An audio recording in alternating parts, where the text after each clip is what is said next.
J'ai l'impression que cette phase 4 vous a moyennement convaincu.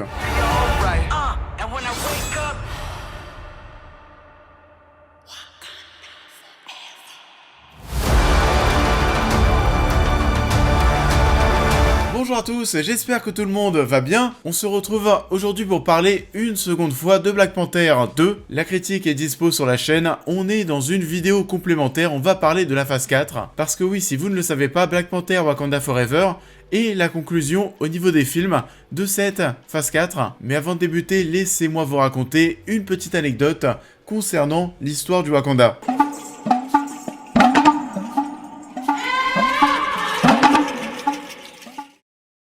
Il y a des années, les Wakandais souhaitaient simplement avoir la chance de suivre leur contenu préféré sur leurs outils numériques, une chance qui leur a été enlevée mais un beau jour. Une météorite arriva sur Terre sur le Wakanda, une météorite de vibranium qui nous a permis de changer le cours de l'histoire et de créer, avec ce même vibranium, un outil révolutionnaire. Il s'agit bien entendu de NordVPN qui sponsorise la vidéo. NordVPN est un réseau privé virtuel qui a été testé pour être le plus rapide du marché. Il permet de sécuriser vos données dans plus de 5600 serveurs à travers 59 pays et servira à faire croire à votre ordinateur ou votre téléphone portable que vous êtes situé autre part dans le monde. Ce qui va vous permettre entre autres de débloquer et d'accéder à du contenu qui n'est pas forcément accessible chez nous. Vous concernant très probablement, ça pourrait être utile pour avoir accès au catalogue Netflix, Amazon Prime, Disney+, US par exemple, parce que oui, vous le savez, en France, la chronologie des médias existe. On a donc pas mal de contenus récents qui mettent du temps à être disponibles sur nos plateformes en France, sur nos télévisions, nos ordinateurs, nos tablettes, etc. etc. Ce qui n'est pas le cas dans beaucoup d'autres pays. Avec NordVPN, vous pourrez y avoir accès de manière totalement privée et cela de manière sécurisée en protégeant vos données.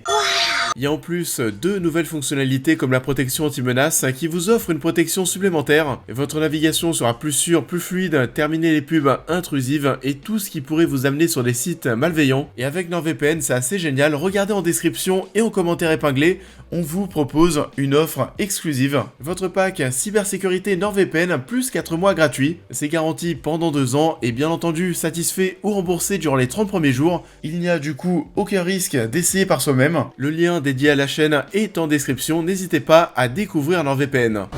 He's coming for the surface world.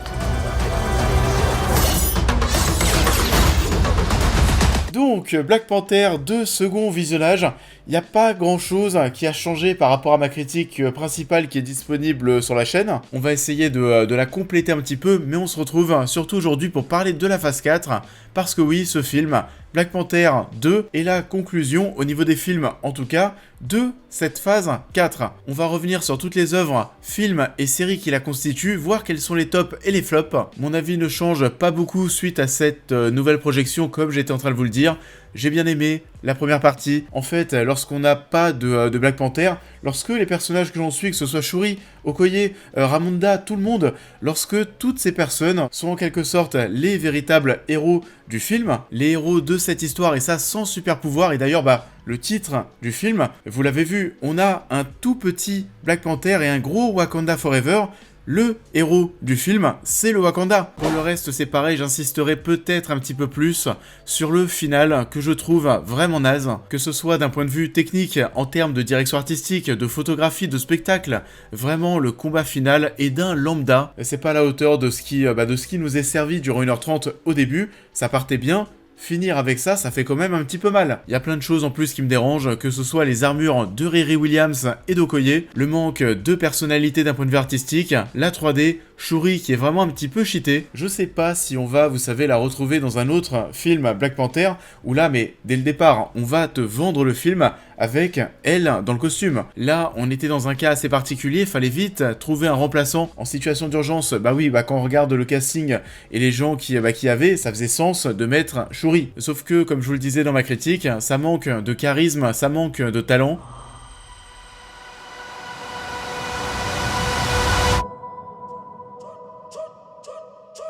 Pour revenir d'ailleurs sur la scène post-générique, c'est vrai qu'au départ, j'ai pensé, quand je l'ai vu, qu'on était déjà en train de nous teaser le fait qu'un homme du nom de T'Challa, son fils, bien sûr, qu'il devienne le futur Black Panther, donc... Vu l'âge du petit, ça sera dans quelques années, mais je pense finalement que la scène post-générique est juste là pour apporter voilà un petit sentiment d'apaisement en fin de film. Au contraire de beaucoup d'autres longs métrages du MCU, il n'y a pas de seconde scène post-générique.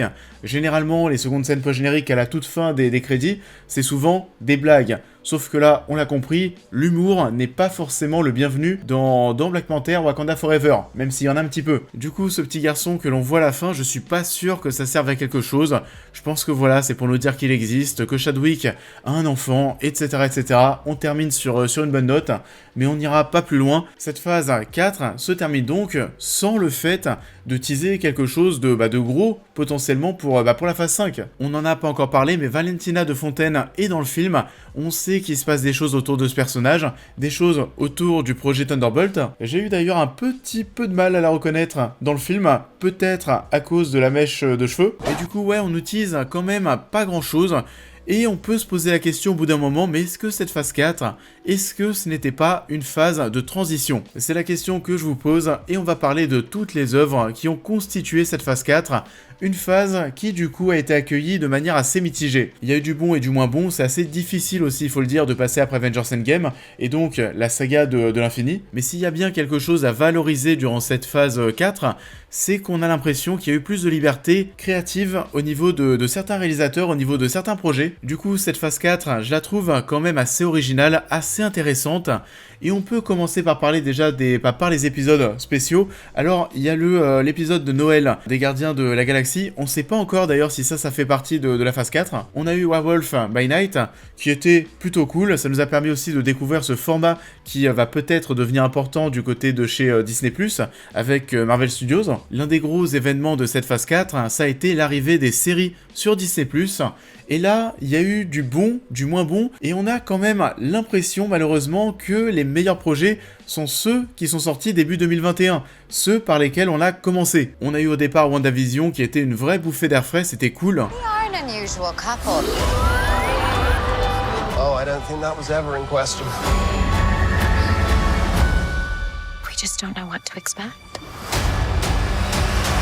On a enchaîné ensuite sur Falcon et le Soldat de l'Hiver qui était plus classique mais que j'avais bien apprécié. Ensuite, certainement le meilleur show, Loki. On a hâte de voir la saison 2 et c'est vrai que par la suite, on a enchaîné les flops quand même.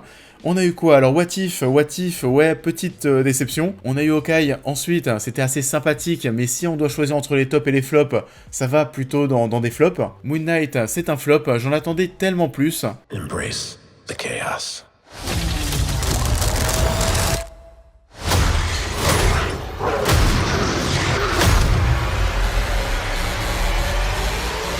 Miss Marvel, il y avait un super premier épisode avec pas mal de mise en scène, des choses assez originales. C'est dommage que ça n'ait pas continué par la suite, donc petit flop. Je s'appelle Groot, c'était dispensable et déjà oublié pour ma part malheureusement. Et on termine avec le show préféré de tous, je pense. She-Hulk, et là, pas de débat, on est sur un flop. J'ai quand même tendance à penser que mes 3 shows préférés, c'est ceux-là, les 3 premiers. Donc ça en dit long sur la perte de vitesse, la perte de qualité qu'on a eu à ce niveau-là. I am a lawyer. We do things by the book. The Book of Ashanti. No, the book of American laws. C'est vrai qu'au niveau des séries, on a quand même eu plus de flops que de tops. Et on passe maintenant au film. Là, c'est un petit peu pareil, à mon sens. Black Widow, est-ce qu'on a besoin de revenir dessus? C'était inutile et pas bien. Shang-Chi, c'était plutôt sympathique, il y avait une belle mise en scène au niveau des scènes de combat. Après, le final, tout en CGI avec des énormes fonds verts dans tous les sens, tout numérique, j'ai pas trop kiffé. Mais bon, c'était quand même sympa. Eternals, oui, on va le dire dès maintenant, Eternals, au niveau des films, c'est le meilleur projet qu'on a eu durant cette phase 4. Il n'y a aucun débat. Eternals, j'aime beaucoup, heureusement qu'il est là pour équilibrer un peu la balance, parce que le projet qui suit ensuite, c'est Spider-Man No Way Home, c'était pas ultra dingue. Et là, la grosse déception, c'est qu'en termes de réalisation, en termes de mise en scène, il n'y avait aucune patte. C'est pas le cas du projet qu'on a eu ensuite. Oui, Doctor Strange de Sam Raimi. On sentait vraiment ici le côté horrifique. Il y a pas mal de choses qui viennent de l'esprit du réalisateur. Le prochain, c'est pareil. Je sais que celui-ci n'a pas beaucoup plu. Thor 4 de Taika Waititi.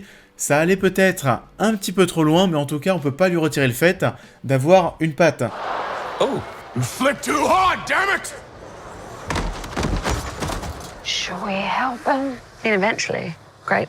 Et pour conclure au niveau des films, Black Panther Wakanda Forever, là pour le coup, même si j'ai trouvé que c'était assez soigné durant la première moitié du film, est-ce qu'on a vraiment une patte aussi marquée? Pas forcément. Du coup, au niveau des projets qui sortent un petit peu du lot en termes de réalisation, où il y avait une petite prise de risque, on va ressortir ces 4 projets, et ça ne veut pas forcément dire qu'ils sont excellents. Pour moi, il n'y a que Eternals qui est excellent, vraiment.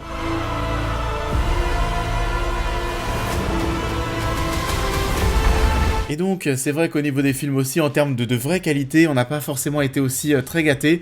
Ouais, et même en termes de teasing par rapport à ce qui arrive, oui, on le sait dès maintenant, on est dans la saga du multiverse. Le multiverse, on sait que le grand ennemi, ce sera Kang. Kang, on l'a vu dans Loki, dans les films, pour l'instant, on n'en a pas trop entendu parler, on sait que ça arrive dans le prochain Ant-Man. C'est Ant-Man et la Guêpe, Quantumania, qui va lancer la phase 5. Donc, je repose la question, est-ce qu'on était dans une phase de transition ?